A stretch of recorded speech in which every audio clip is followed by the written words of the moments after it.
ഇന്ന് വായിക്കുന്ന വിശുദ്ധ വേദപുസ്തക ഭാഗം സംഖ്യാപുസ്തകം 16 1 മുതൽ 50 വരെയുള്ള വാക്യങ്ങൾ കേൾപ്പിൻ.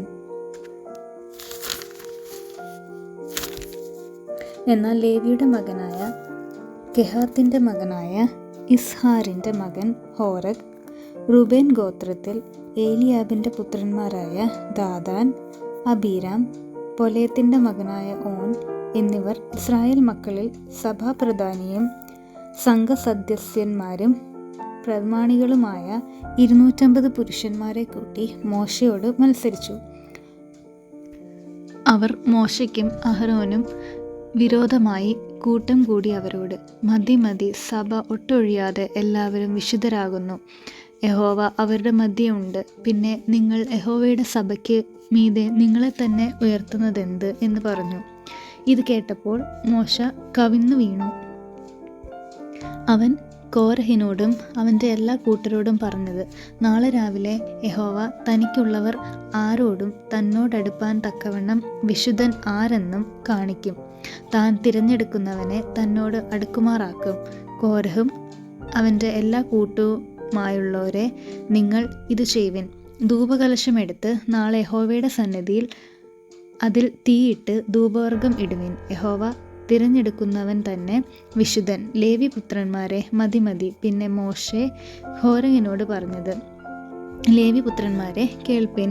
യഹോവയുടെ തിരുനിവാസത്തിലെ വേല ചെയ്യുവാനും സഭയുടെ ശുശ്രൂഷയ്ക്കായി അവരുടെ മുൻപാകെ നിൽപ്പാനും ഇസ്രായേലിൻ്റെ ദൈവം നിങ്ങളെ തൻ്റെ അടുക്കൽ വരുത്തേണ്ടതിന് ഇസ്രായേൽ സഭയിൽ നിന്ന് നിങ്ങളെ വേർതിരിച്ച് നിങ്ങൾക്ക് പോരായോ?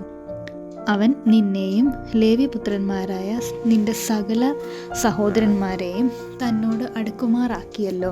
നിങ്ങൾ പൗരോഹിത്യം കൂടെ കാംക്ഷിക്കുന്നുവോ?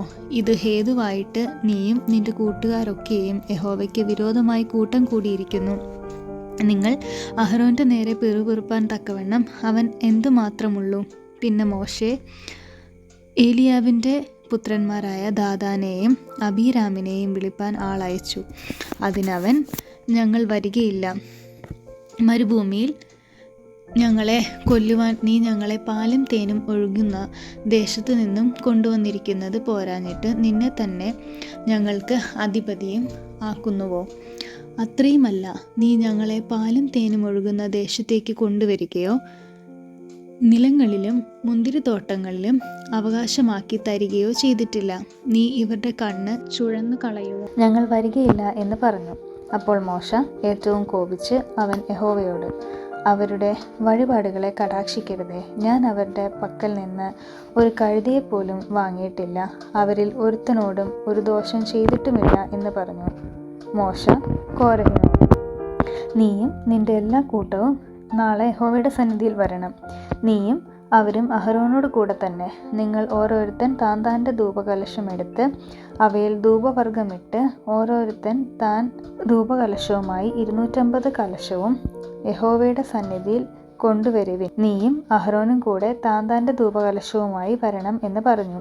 അങ്ങനെ അവർ ഓരോരുത്തൻ താൻ്റെ ധൂപകലശമെടുത്ത് തീയിട്ട് അതിൽ ധൂപവർഗവുമിട്ട് മോശയും അഹരോനും സമാഗമന കൂടാരത്തിൻ്റെ വാതിൽക്കൽ നിന്നു.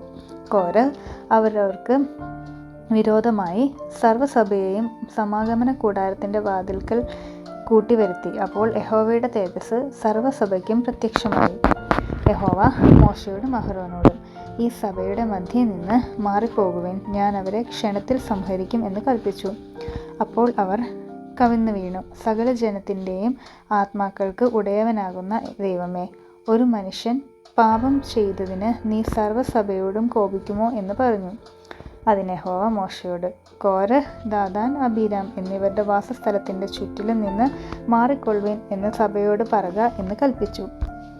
അപ്പോൾ അവർ കവിന്നു വീണു. സകല ജനത്തിൻ്റെയും ആത്മാക്കൾക്ക് ഉടയവനായ ദൈവമേ, മനുഷ്യൻ പാപം ചെയ്തതിന് നീ സർവ്വസഭയോടും കോപിക്കുമോ എന്ന് പറഞ്ഞു. അതിന് യഹോവ മോശയോട്, കോരഹ്, ദാദാൻ, അബീരാം എന്നിവരുടെ വാസസ്ഥലത്തിൻ്റെ ചുറ്റും നിന്ന് മാറിക്കൊള്ളുവിൻ എന്ന് സഭയോട് പറക എന്ന് കൽപ്പിച്ചു. മോശ എഴുന്നേറ്റ് ദാദാൻ്റെ അബീരാമിൻ്റെ അടുക്കൽ ചെന്ന് ഇസ്രായേൽ മൂപ്പന്മാരും അവൻ്റെ പിന്നാലെ ചെന്നു. അവൻ സഭയോട്, ഈ ദുഷ്ട മനുഷ്യരുടെ സകല പാപങ്ങളാലും നിങ്ങൾ സംഹരിക്കപ്പെടാതിരിക്കേണ്ടതിന് അവരുടെ കൂടാരങ്ങളുടെ അടുക്കൽ നിന്ന് മാറിപ്പോകും. അവർക്കുള്ള യാതൊന്നിനെയും തൊടരുത് എന്ന് പറഞ്ഞു. അങ്ങനെ അവർ കോര്, ദാഥാൻ, അബീരാം എന്നിവരുടെ വാസസ്ഥലത്തിന്റെ ചുറ്റിൽ നിന്നും മാറിപ്പോയി. എന്നാൽ ദാഥാനും അബീരാമും പുറത്തു വന്നു. അവരും അവരുടെ ഭാര്യമാരും പുത്രന്മാരും കുഞ്ഞുങ്ങളും താന്താങ്ങളുടെ കൂടാരവാതിൽക്കൽ നിന്നു. അപ്പോൾ മോശ പറഞ്ഞു, ഈ സകല പ്രവൃത്തികളും ചെയ്യേണ്ടതിന് യഹോവ എന്നെ അയച്ചു. ഞാൻ സ്വമേധയായി ഒന്നും ചെയ്തിട്ടില്ല എന്ന് നിങ്ങൾ ഇതിനാൽ അറിയും. സകല മനുഷ്യരും മരിക്കുന്നത് പോലെ ഇവർ മരിക്കുകയോ സകല മനുഷ്യർക്കും ഭവിക്കുന്നത് പോലെ ഇവർക്ക് ഭവിക്കുകയോ ചെയ്താൽ യഹോവ എന്നെ അയച്ചിട്ടില്ല.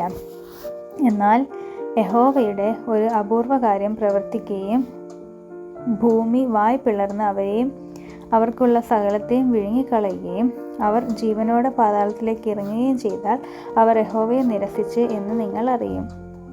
അവൻ ഈ വാക്കെല്ലാം പറഞ്ഞു തീർന്നപ്പോൾ അവരുടെ കീഴെ ഭൂമി പിളർന്നു. ഭൂമി വായ് തുറന്ന് അവരെയും അവരുടെ കുടുംബങ്ങളെയും കോരഹിനോട് ചേർന്നിട്ടുള്ള എല്ലാവരെയും അവരുടെ സർവ്വസമ്പത്തിനെയും വിഴുങ്ങിക്കളഞ്ഞു.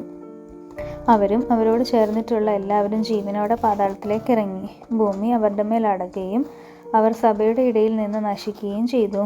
അവരുടെ ചുറ്റും ഇരുന്ന ഇസ്രായേല്യർ ഒക്കെയും അവരുടെ നിലവിളി കേട്ടു. ഭൂമി നമ്മെയും വിഴുങ്ങിക്കളയരുതേ എന്ന് പറഞ്ഞു ഓടിപ്പോയി. അപ്പോൾ യഹോവയിൽ നിന്ന് തീ പുറപ്പെട്ട് ധൂപം കാട്ടിയ 250 പേരെയും ദഹിപ്പിച്ചു. യഹോവ മോശയോട് അരുളി ചെയ്തത്, പുരോഹിതനായ അഹരോന്റെ മകൻ എലെയാസരിനോട് അവൻ എരിതിയുടെ ഇടയിൽ നിന്ന് ധൂപകലശങ്ങൾ എടുപ്പാൻ പറക. അവ വിശുദ്ധമാകുന്നു. നീ അങ്ങോട്ട് തട്ടിക്കളയുകയും ചെയ്യുക. പാപം ചെയ്ത തങ്ങൾക്ക് ജീവനാശം വരുത്തിയ ഇവരുടെ ധൂപകലശങ്ങൾ യാഗപീഠം പൊതിവാൻ അടിച്ചു തകിടാക്കണം. അത് യഹോവയുടെ സന്നിധിയിൽ കൊണ്ടുവന്നതിനാൽ വിശുദ്ധമാകുന്നു. ഇസ്രായേൽ മക്കൾക്ക് അത് ഒരു അടയാളമായിരിക്കട്ടെ.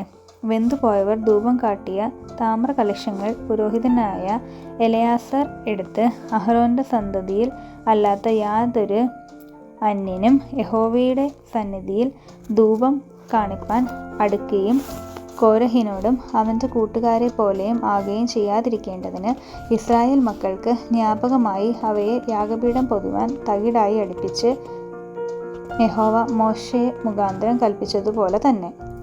പിറ്റേന്നാൾ ഇസ്രായേൽ മക്കളുടെ സഭയെല്ലാം മോശയ്ക്കും അഹരോനും വിരോധമായി പിറുപിറുത്തു. നിങ്ങൾ യഹോവയുടെ ജനത്തെ കൊന്നുകളഞ്ഞു എന്ന് പറഞ്ഞു. ഇങ്ങനെ മോശയ്ക്കും അഹരോനും വിരോധമായി സഭ കൂടിയപ്പോൾ അവർ സമാഗമന കൂടാരത്തിന് നേരെ നോക്കി. മേഘം അതിനെ മൂടി യഹോവയുടെ തേജസ്സ് പ്രത്യക്ഷമായിരിക്കുന്നത് കണ്ടു. അപ്പോൾ മോശെ അഹരോനും സമാഗമന കൂടാരത്തിൻ്റെ മുൻപിൽ ചെന്നു. യഹോവ മോശയോട്, ഈ സഭയുടെ മധ്യേ നിന്ന് മാറിപ്പോകുവാൻ ഞാൻ അവരെ ക്ഷണത്തിൽ സംഹരിക്കും എന്ന് അരുളി ചെയ്തു. അപ്പോൾ അവർ കവിന്നു വീണു. മോശ അഹരോനോട്, നീ ധൂപകലശം എടുത്ത് അതിൻ്റെ യാഗപീഠത്തിലെ തീ ഇട്ട് ധൂപവർഗവും ഇട്ട് വേഗത്തിൽ സഭയുടെ മധ്യേ ചെന്ന് അവർക്ക് വേണ്ടി പ്രായശ്ചിത്തം കഴിക്കാം. യഹോവയുടെ സന്നിധിയിൽ നിന്ന് ക്രോധം പുറപ്പെട്ട് ബാധ തുടങ്ങിയിരിക്കുന്നത് എന്ന് പറഞ്ഞു. മോശ കൽപ്പിച്ചതുപോലെ അഹരോൻ കലശം എടുത്ത് സഭയുടെ നടുവിലേക്ക് ഓടി ബാധ ജനത്തിൻ്റെ ഇടയിൽ തുടങ്ങിക്കൊണ്ടിരിക്കുന്നത് കണ്ടു. ധൂപം കാട്ടി ജനത്തിനു വേണ്ടി പ്രായശ്ചിത്തം കഴിച്ചു. മരിച്ചവർക്കും ജീവനുള്ളവർക്കും നടുവിൽ നിന്നപ്പോൾ ബാധ അടങ്ങി. ഹോരഹിന്റെ സംഗതി വച്ചാൽ മരിച്ചവരെ കൂടാതെ ബാധയാൽ മരിച്ചവർ 14,700 പേരായിരുന്നു. പിന്നെ അഹരോൻ സമാഗമന കൂടാരത്തിൻ്റെ വാതിൽക്കൽ മോശയുടെ അടുക്കൽ മടങ്ങി വന്നു. അങ്ങനെ ബാധ നിന്നുപോയി. ഇവിടെ വായിക്കാൻ നിശ്ചയിക്കപ്പെട്ട വിശുദ്ധ വേദഭാഗം വായിച്ചു തീരുന്നു. ചൊല്ലാവതിൻ